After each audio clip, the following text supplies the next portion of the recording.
Train থেকে নামার পরে একটু সামনে আসার পরে দেখলাম এখানে একটা পার্ক আছে। পার্কে অনেক মানুষ, নর্মালি এরকম মানুষ দেখা যায় না রোমানিয়াতে। দেখেন প্রচুর পরিমাণে মানুষ। এখানে একটা কনসার্ট হচ্ছে মনে হয় ওইদিকে, আপনারা হয়তো সাউন্ড শুনতে পাচ্ছেন, ওইখানে একটা কনসার্ট হচ্ছে।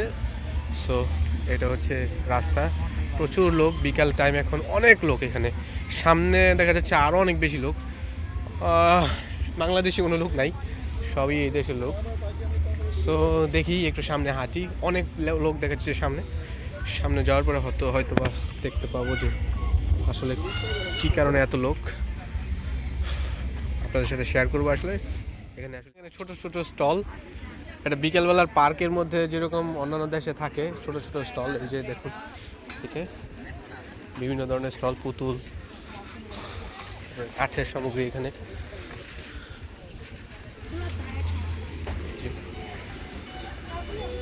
ছোটোখাটো একটা মেলার মতো বসেছে এখানে।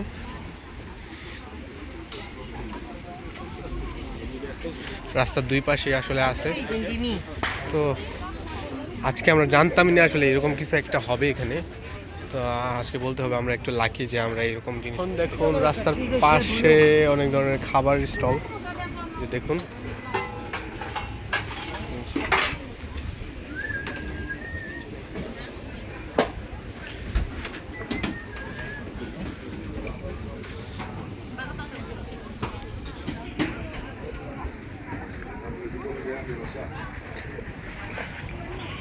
অনেক বড় না, অনেক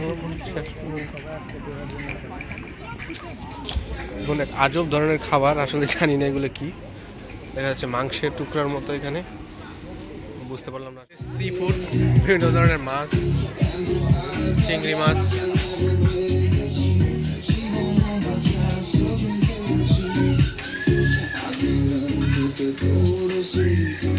এটা হচ্ছে স্কুইড, যেটাকে বলা হয় অক্টোপাস, চিংড়ির সাথে ভাত। এটা হচ্ছে শামুকের ভিতরে যেটা থাকে ওইটা, এটাও সেম ঝিনুকের ভিতরে থেকে থাকে ওইটা। এখানে আছে লবস্টার, এটা হচ্ছে ছোট লবস্টার।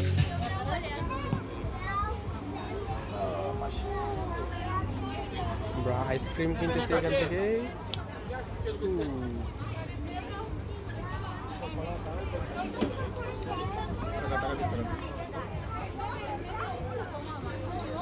আমি নিয়েছি ম্যাঙ্গো ফ্লেভারের, আমি ম্যাঙ্গো ফ্লেভারের জন্য ওয়েট করতেছি।